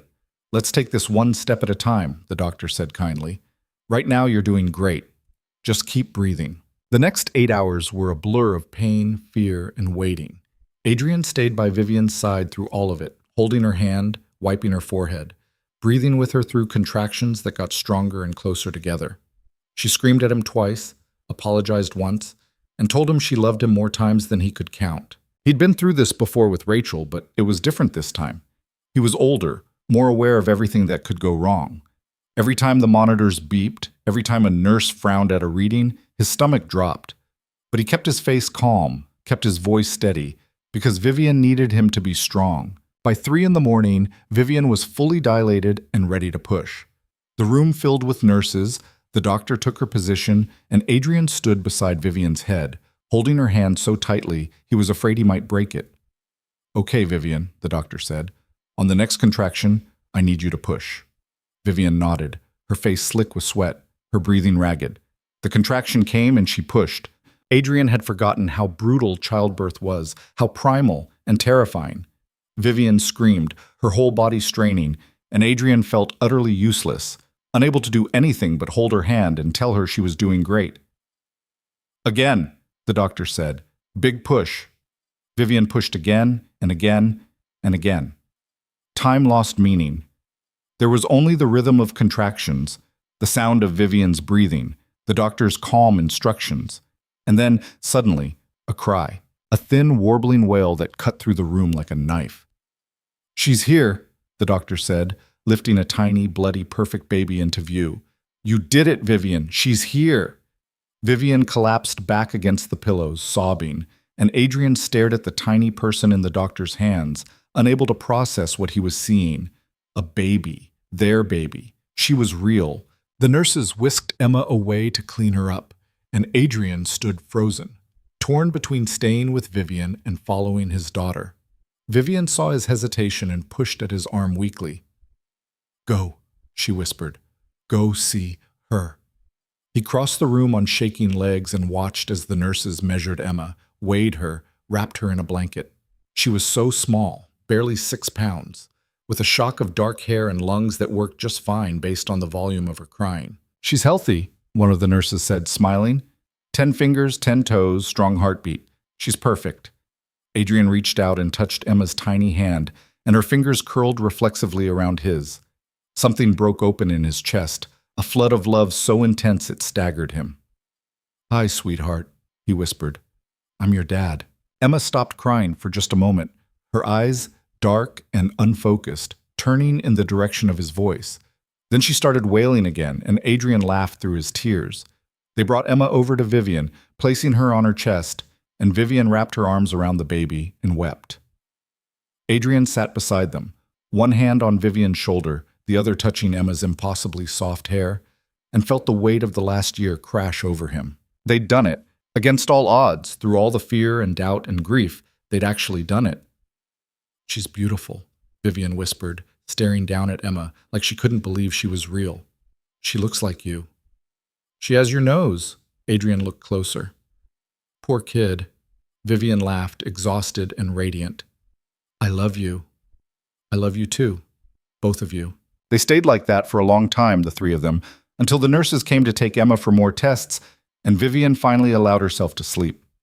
Adrian sat in the chair beside the bed, watching Vivian's chest rise and fall, and tried to remember how to breathe. When the sun came up, they brought Emma back, and Adrian held his daughter for the first time. She was so light, so fragile, and he was terrified he'd break her. But she settled against his chest, her tiny body warm and solid, and he felt something click into place. This was his family.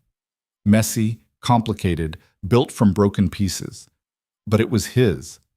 Later that morning, Adrian called Eli and told him the news. His son whooped so loudly that the neighbor probably heard. "Can I come see her?" Eli asked. "Yeah, I'll come get you in a couple hours."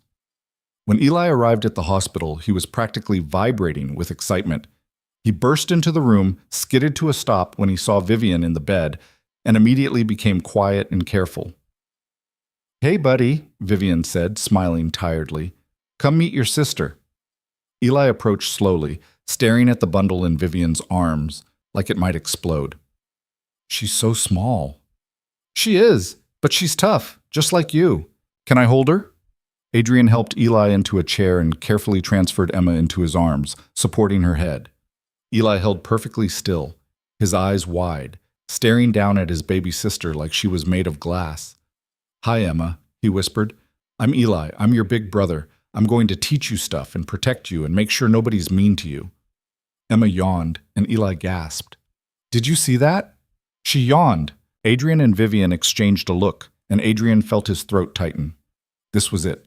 This was everything he'd been afraid to hope for. Over the next 2 days, they settled into the strange new reality of being parents to a newborn. Emma was a good baby. She slept in short bursts, ate well, and only cried when she needed something. But the exhaustion was immediate and crushing. Vivian was recovering from labor, her body sore and depleted, and Adrian divided his time between taking care of her and taking care of Emma and trying to remember to eat and sleep himself. They went home on Saturday morning, and the house felt different with Emma in it, fuller, louder, more alive. Eli appointed himself Emma's official protector, hovering nearby whenever she cried and reporting to Adrian about every sound she made. "She sneezed 3 times, he announced one afternoon. "Is that normal?" "Completely normal. And she made a weird face when she pooped." "Also normal." Being a baby sounds gross. It kind of is. But despite the exhaustion and the chaos, something settled over the house. A sense of completion, like they'd finally become what they were always supposed to be. One night, About a week after they brought Emma home, Adrian found Vivian standing in the nursery, holding their sleeping daughter and crying quietly. "Hey," he said softly, coming up beside her. "What's wrong?" "Nothing's wrong. She looked down at Emma. "I didn't think I'd get this again. A second chance. I was so sure I'd lost my shot at being a mother." "You never lost it. You're a mother. You've always been one." "I know, but this—" She gestured at Emma, at the nursery, at the life they'd built. "This is more than I ever thought I'd have." Adrian put his arm around her shoulders. "We're pretty lucky, aren't we?"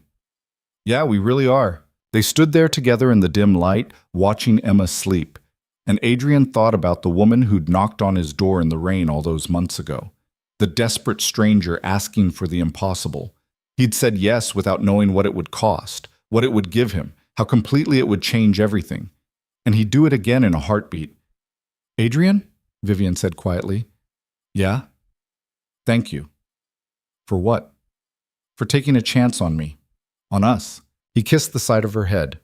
"Best decision I ever made." Emma stirred in Vivian's arms, making a small sound, and they both froze, waiting to see if she'd wake up. But she settled back into sleep, and they carefully transferred her to the crib. As they left the nursery, Vivian took Adrian's hand. "I want to marry you." Adrian stopped in the hallway. "What?" "I want to marry you. I want us to be a real family, official." "We are a real family." "I know, but I want it to be legal. I want the world to know that you and Eli and Emma, you're mine, and I'm yours." Adrian stared at her, his heart pounding. "Is that a proposal?" "I don't know, maybe. Is it working?" He laughed and pulled her close. "Yeah, it's working." "So is that a yes?" "That's a yes." Vivian kissed him, and it was different from every other kiss they'd shared. It was a promise, a commitment, a declaration that they were choosing this, choosing each other every single day. When they finally pulled apart, Vivian was smiling wider than Adrian had ever seen. "We're getting married," she said, like she couldn't quite believe it. "Yeah, we are. This is insane, completely, and perfect." "Yeah," Adrian agreed, wrapping his arms around her. "It really is." They got married in October, 6 weeks after Emma was born, in a small ceremony in the backyard of their home. It wasn't the kind of wedding Vivian's world expected. There was no cathedral, no guest list of 500, no designer gown that cost more than Adrian's van. Just 30 people who actually mattered. Adrian's handful of friends, a few neighbors, Vivian's assistant Monica, who'd become something close to family, and Margaret Chen, who'd finally come around after meeting Emma and realizing that Adrian wasn't going anywhere. Eli served as best man, taking his duties so seriously that he'd practiced his ring-bearing walk for 3 days straight. Emma slept through most of the ceremony in Monica's arms, waking up only to cry during the vows, which somehow felt appropriate. Adrian wore a suit he'd bought off the rack and had tailored to fit. Vivian wore a simple ivory dress and held a bouquet of wildflowers that Eli had helped pick. When the officiant asked if they took each other, they both said yes without hesitation, and when Adrian kissed his wife for the first time, he tasted salt from her tears. "We did it," Vivian whispered against his lips. "Yeah, we really did." The reception was just as simple: folding tables in the backyard, catered food from a local restaurant, a playlist instead of a band. Adrian's neighbor brought homemade tamales. Margaret gave an unexpectedly touching toast about second chances and the courage it took to rebuild. Eli gave a speech he'd written himself about how his dad was the best person he knew and how Vivian made really good pancakes. And through it all, Adrian kept looking around at the people gathered in his backyard, at this life he'd somehow stumbled into, and wondering when he'd wake up. But he didn't wake up. This was real. Messy and imperfect, and more complicated than anything he'd ever imagined, but real. Later that night, after the guests had left and Eli had fallen asleep on the couch, and Emma was finally down in her crib, Adrian and Vivian sat together on the back porch, still in their wedding clothes, exhausted and happy. "I can't believe we pulled that off," Vivian said, leaning her head on his shoulder. "You doubted us?" "A little. I thought Emma would have a meltdown or the caterer would cancel or something would go wrong." "Something did go wrong. Your heel broke during the ceremony." "I know, but I barely noticed." She looked up at him. "I was too busy looking at you. Adrian kissed her forehead. Smooth talker. I'm serious. Today was perfect, not because everything went right, but because it was ours. No pretense, no performance. Just us. Just us, Adrian agreed, and about 30 witnesses. Details. She laced her fingers through his. Thank you for today. For all of this. You don't have to thank me. Yes, I do. You gave me back something I thought I'd lost forever. A family. A home. A reason to get up in the morning that isn't just making more money. Adrian was quiet for a moment. Then he said, You gave me the same thing. I was so stuck before you showed up. Just surviving, not living. I'd forgotten what it felt like to want something more. And now? Now I want everything, and I actually think I might get it. They sat in comfortable silence, watching the stars appear one by one in the darkening sky. Somewhere inside, Emma started crying, and they both sighed in unison. I'll get her, Adrian said, starting to stand. No, I will. You've been running around all day.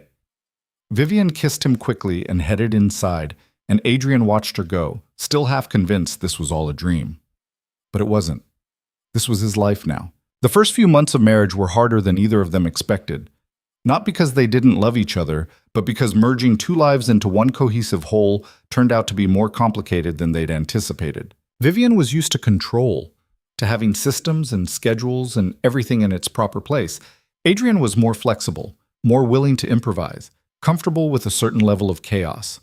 They clashed over small things, how to load the dishwasher, when to put Emma down for naps, whether Eli needed to make his bed every morning or if it was okay to let it slide sometimes. I'm not trying to be controlling, Vivian said during one particularly tense discussion about household responsibilities. I just need structure. It helps me feel like I'm not drowning. I get that, but you can't schedule everything. Life doesn't work that way. My life does. Not anymore. You have a baby now. Babies don't follow schedules. Vivian's jaw tightened. Then help me figure out how to do this, because I'm barely holding it together as it is. Adrian softened. He'd been so focused on his own adjustment that he hadn't fully registered how hard this was for her. Vivian had spent years building walls, creating distance between herself and vulnerability. And now she was living in a house full of noise and needs and emotions with no boardroom to hide in. Okay, he said, let's make a schedule, but let's build in flexibility, room for things to go wrong. How do you schedule flexibility? I don't know. We'll figure it out together. And they did, slowly.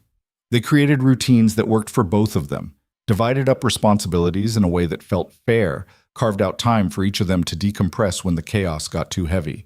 It wasn't perfect, and they still fought sometimes, but they learned to fight better, to listen instead of just defending, to apologize when they were wrong. Eli adjusted to having a baby sister with surprising grace, though there were hard moments. He got jealous when Emma cried, and everyone dropped everything to attend to her.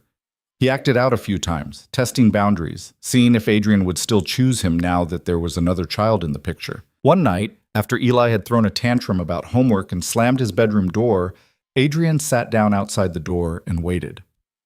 After a few minutes, the door cracked open and Eli peered out, red-eyed and miserable. I'm sorry, he mumbled. Come here. Adrian pulled him into a hug. Talk to me. What's really going on? I don't know. Everyone's always paying attention to Emma. And I know she's a baby and she needs help, but sometimes it feels like nobody cares about me anymore. Adrian's heart cracked. Eli, listen to me. I will always care about you. You're my son. That doesn't change just because Emma's here. But everything else changed. Yeah, it did. And that's hard, I get it. Adrian held him at arm's length, looking into his eyes. But you know what hasn't changed? How much I love you. That's the same. That's always going to be the same. Eli sniffled. Promise? Promise. They sat together on the floor outside his room until Eli's breathing evened out and the tension left his shoulders. Then they went downstairs and made hot chocolate, just the two of them, and talked about nothing important until Eli was laughing again. Later, Adrian told Vivian about the conversation, and she looked stricken. I didn't realize he was feeling left out, she said. He's 7. He doesn't always know how to say what he's feeling. We need to make more time for him. Just him. Yeah, we do. They started a new routine, One night a week, either Adrian or Vivian would take Eli out for a special activity, just the two of them. Sometimes it was dinner and a movie. Sometimes it was the science museum or the park or just driving around listening to music and talking. And slowly, Eli started to relax into his role as big brother, less threatened by Emma's presence and more secure in his own place in the family. Emma grew rapidly, hitting milestones that left Adrian dizzy. She smiled at 6 weeks, laughed at 3 months, rolled over at 4 months. Every new development felt like a miracle, and both Adrian and Vivian documented everything obsessively, taking hundreds of photos and videos that they'd probably never look at again but couldn't stop capturing. Vivian returned to work when Emma was 4 months old, but on a reduced schedule. She went into the office 3 days a week and worked from home the other 2. A compromise that left her feeling guilty on both ends. Guilty for not being with Emma enough, guilty for not being at work enough. Adrian tried to reassure her, but he knew the battle she was fighting. The pressure to be everything to everyone, to never let anyone down, to prove that she could handle it all. "You don't have to be perfect," he told her one night after she'd spent an hour on the phone, dealing with a work crisis while simultaneously trying to get Emma to sleep. "Yes, I do. If I'm not perfect, people will say I can't do this, that I shouldn't have had a baby, that I'm failing. Who cares what people say? I care. My whole life, I've had to be twice as good to get half the credit. If I slip now, they'll use it against me." Adrian understood the impossible standard she was holding herself to, but it broke his heart to watch her struggle under it. "You're allowed to be human, Vivian. You're allowed to ask for help." "I am asking for help. I have a nanny 3 days a week. I'm not talking about hired help. I'm talking about leaning on me, on us, letting go of some of the control." Vivian looked at him, and her eyes were tired. "I don't know how to do that." "Then let me teach you." It took time, but gradually Vivian started to soften. She delegated more at work, trusted her team to handle things without her constant oversight. She started leaving her phone in another room during dinner. She stopped checking emails at 3 in the morning when Emma woke up for a feeding. And slowly, the exhaustion that had been eating at her started to ease. One Saturday morning, Adrian woke up to find Vivian's side of the bed empty. He checked the nursery. Emma was still asleep. He went downstairs and found Vivian in the kitchen, making pancakes while music played softly from her phone. "You're up early," he said. She turned and smiled, and it was the first genuinely relaxed smile he'd seen in weeks. "I couldn't sleep, so I figured I'd make breakfast. Want some?" "Always." He came up behind her and wrapped his arms around her waist. "You seem different this morning." "Different how?" "Happy, relaxed." Vivian flipped a pancake. "I think I'm finally starting to figure this out. The balance. How to be a mother and a businesswoman and a wife without losing my mind." "And how do you do it?" "By accepting that I'm going to screw up sometimes. And that's okay." She turned in his arms. "I spent so long trying to control everything because I was terrified of losing what I had. But I'm starting to realize that holding on too tight is just as dangerous as letting go." Adrian kissed her. "I'm proud of you." "For making pancakes?" "For everything." They ate breakfast together as a family when Eli woke up, Emma gurgling happily in her high chair, and Adrian looked around the table and felt the truth of what Vivian had said. This wasn't about perfection. It was about showing up, doing your best, and trusting that love would fill in the gaps. As Emma approached her first birthday, Adrian found himself thinking more and more about the journey that had brought them here. The impossibility of it all. A grieving billionaire knocking on a stranger's door in the rain, asking for something most people would have called crazy. And that stranger saying yes, not because it made sense, but because it felt right. He thought about all the ways it could have gone wrong. The months of failed attempts, the fear that had threatened to swallow them both, the judgment from outsiders who didn't understand. But they'd pushed through all of it, together, and built something that defied every expectation. Emma's first birthday party was a small affair in their backyard, just family and a few close friends. She smashed her cake with gleeful abandon, getting frosting everywhere, and Adrian captured it all on camera while Vivian laughed so hard she cried. After the party, when Emma was down for a nap and Eli was at a friend's house, Adrian and Vivian sat in the nursery, surrounded by the remnants of wrapping paper and new toys. "I can't believe it's been a year," Vivian said. "I know. It went so fast. And so slow." She looked over at him. "Do you ever think about how different things would be if I hadn't knocked on your door that night? All the time." Do you regret it? Any of it? Adrian thought about the question seriously. There had been hard moments, terrifying moments, moments when he'd wondered if they were making a terrible mistake. But looking at Emma sleeping peacefully in her crib, at the life they'd built together, he couldn't find any regret.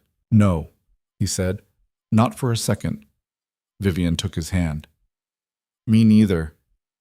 They sat in comfortable silence, watching their daughter sleep, and Adrian thought about the conversation he'd had with Eli years ago, when his son had asked if Vivian was going to leave.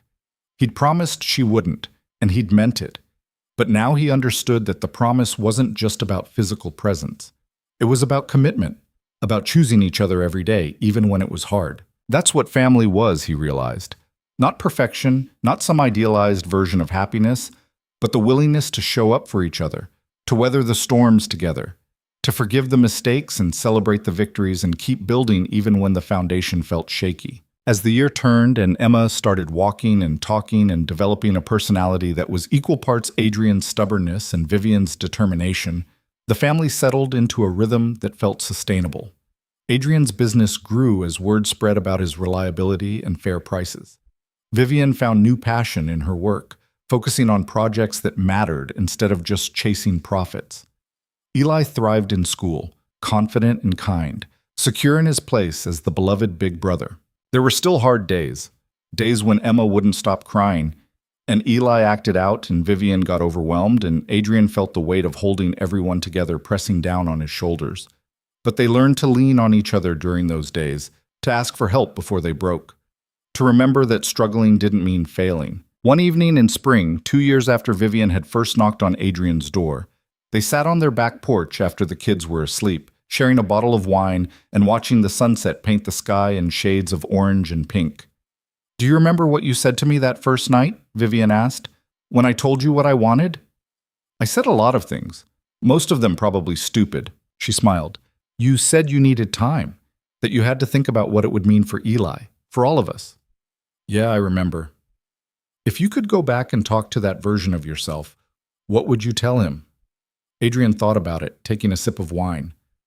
I'd tell him to trust his gut, that even though it's going to be terrifying and messy and nothing like he expected, it's going to be worth it. That taking the risk is better than spending the rest of his life wondering what if. That's good advice. What would you tell yourself? Vivian was quiet for a long moment. I'd tell her that asking for help isn't weakness, that she doesn't have to carry everything alone, that letting someone in, really in, is the bravest thing she'll ever do. Adrian reached over and took her hand. You are brave. Braver than you give yourself credit for. So are you. They sat together as the sun disappeared below the horizon, and Adrian thought about all the people out there living in the wreckage of their own losses, convinced that the best parts of their lives were behind them. He'd been one of those people once.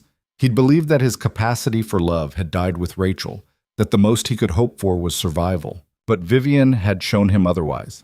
She'd crashed into his carefully controlled life and forced him to remember that survival wasn't enough, that people were capable of rebuilding, of loving again, of creating beauty from broken pieces. And maybe that was the real story here.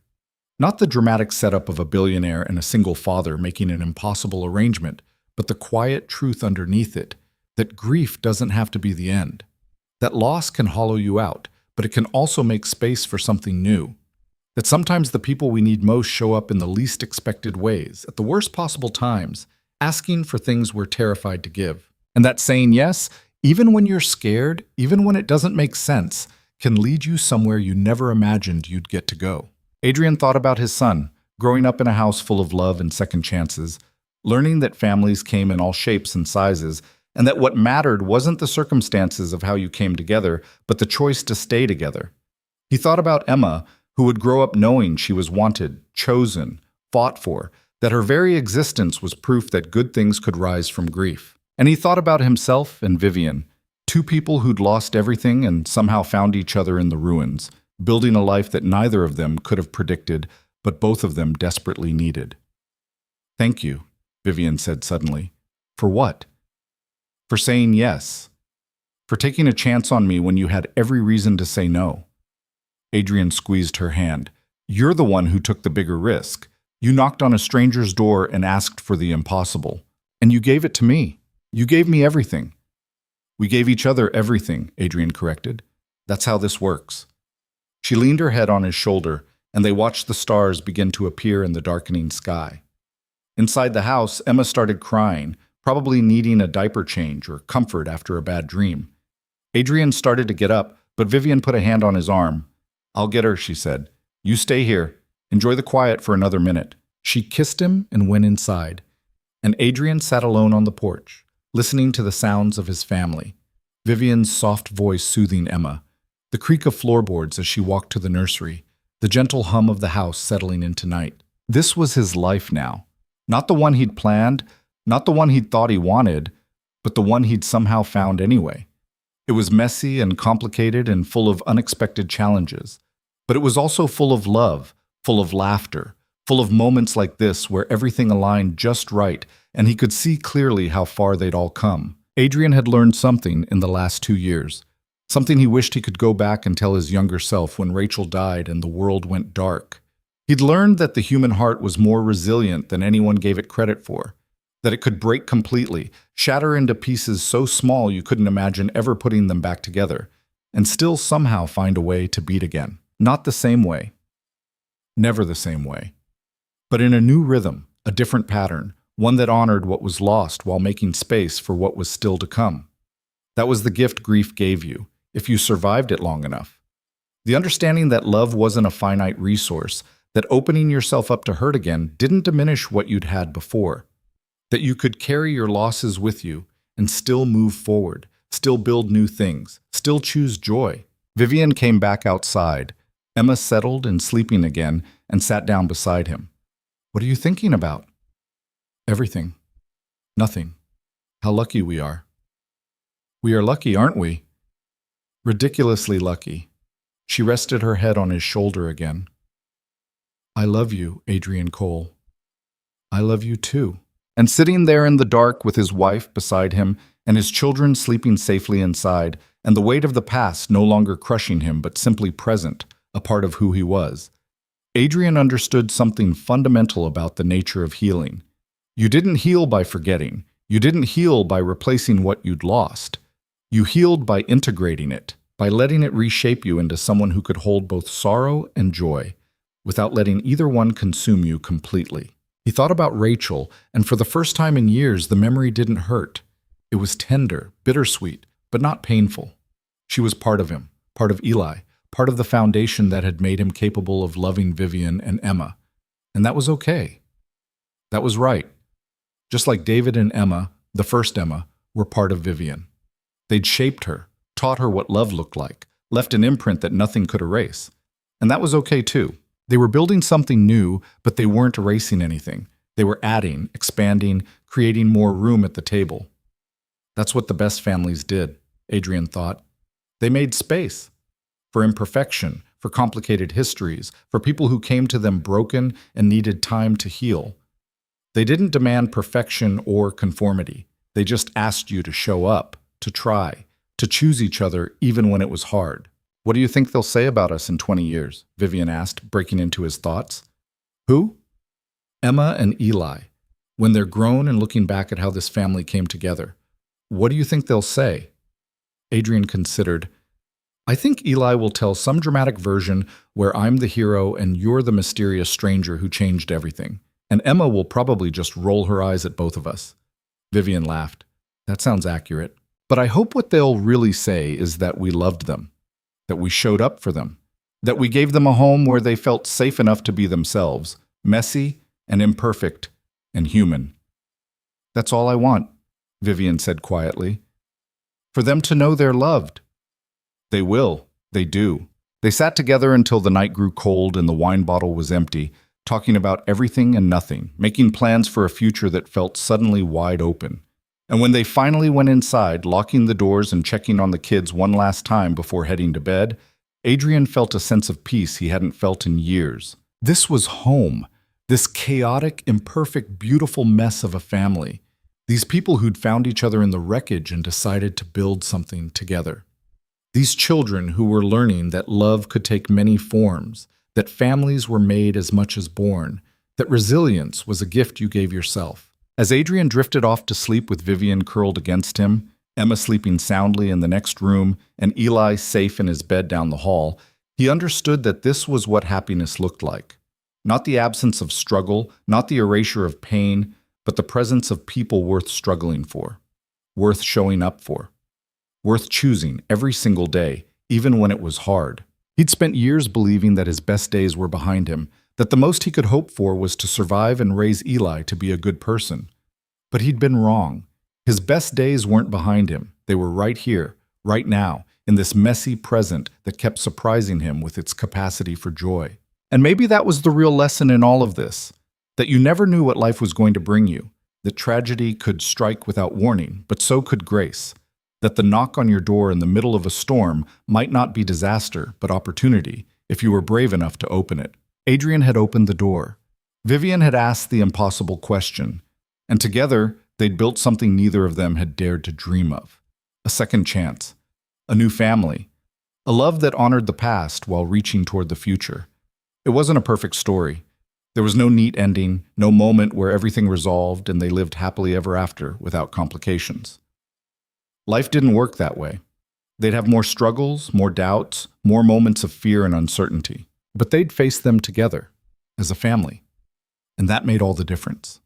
In the quiet of the bedroom, with his wife sleeping beside him and his children safe down the hall, Adrian allowed himself one final thought before sleep claimed him. He'd spent so long trying to survive that he'd forgotten what it meant to live. But he remembered now. Living wasn't about avoiding pain or playing it safe or protecting yourself from loss. Living was about opening yourself up to possibility, even when it scared you, about saying yes to the unexpected, about building something beautiful from broken pieces and trusting that it would hold. And if a 32-year-old appliance repairman and a 30-year-old billionaire could find their way to each other across the vast distance of their separate griefs, could create a family from nothing but hope and determination and the willingness to try, then maybe anyone could. Maybe that was the real gift they'd give their children. Not perfection, not wealth, not a fairy tale, but proof that people could survive the unsurvivable, that hearts could break and heal and break again and still keep beating, that families came in all shapes, built from all kinds of materials, and what made them strong wasn't how they started, but how they chose to continue. That was worth everything, worth the risk, worth the fear, worth every moment of uncertainty and doubt. Because on the other side of all that fear was this, a home full of love, a life full of purpose, a future full of possibility. Adrian closed his eyes and let sleep take him, grateful beyond measure for the woman who'd had the courage to knock on his door, for the chance he'd had the courage to take, and for the family they'd built together from the wreckage of their separate losses. It was messy, it was complicated, it was real, and it was theirs.